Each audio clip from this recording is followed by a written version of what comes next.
antsika eto Thomas sy ny manodidina vahao ny oloko vahao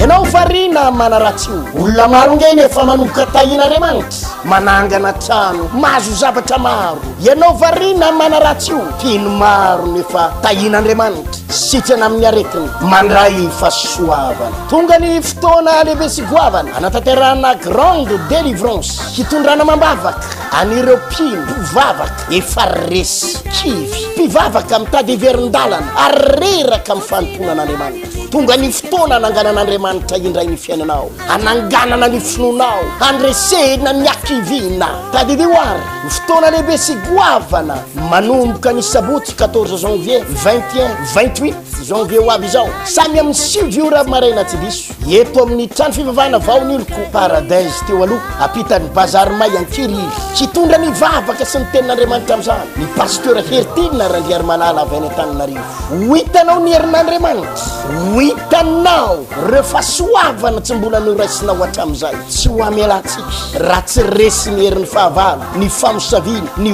oziny ka iova ny fiainanao vahao